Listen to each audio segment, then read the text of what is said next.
ကျွန်တော်တို့လူငယ်တွေကြားမှာပြောနေတဲ့ TGIF ဆိုတာဘာပြောရလဲ TGIF ရဲ့အရှိကောက်က Thank God it's Friday Thank God it's Friday ဆိုလိုတာကဒီတောက်ကြနေရောက်ပြီဒီနားယူဖို့အချိန်ရောက်ပြီပေါ့အားလေးရရောက်တော့မယ်နားယူဖို့အချိန်ရောက်ပြီတစ်ပတ်လုံးလှုပ်လှုပ်ခဲ့ပြီဆိုတဲ့အဓိပ္ပာယ်မျိုးပေါ့နော်ဒီ Thank God it's Friday ဆိုတဲ့အဓိပ္ပာယ်ကဟုတ်ပြီအဲ့ဒီဟာကိုကျွန်တော်တို့ကဒီစကားပြောတဲ့ခါမှာဘယ်လိုမျိုးပြောလို့ရလဲဆိုလို့ရှိရင် TGIF the Friday is here TGIF the Friday is here တောက်ကြTGIF ဖြစ်ပြီးတောက်ကြနေရောက်ပြီweekend ရောက်တော့မယ်ဆိုတဲ့အဓိပ္ပာယ်မျိုးဟုတ်ပြီ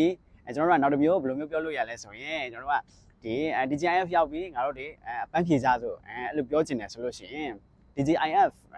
time to relax TGIF time to relax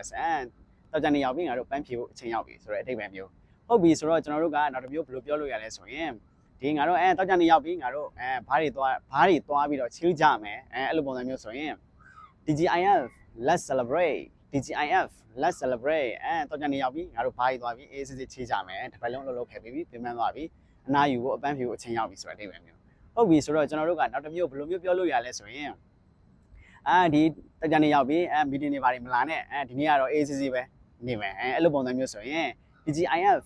no more meetings today TGIF no more meetings today တောက်ကြနေရောက်ပြီเนาะမီတင်မလာနဲ့အေးစစ်စစ်နေမယ်အနာယူဖို့အချိန်ရောက်ပြီငါတို့တစ်ပတ်လုံးလှုပ်လှုပ်ခဲ့ပြီအဲ့လိုမျိုးကျွန်တော်တို့ပြောလို့ရတယ်ဆိုတော့ကျွန်တော်တို့ကဒီတောက်ကြနေရောက်ပြီဆိုရင်ကျွန်တော်တို့က TGIF လို့ကျွန်တော်တို့ပြောလို့ရတယ်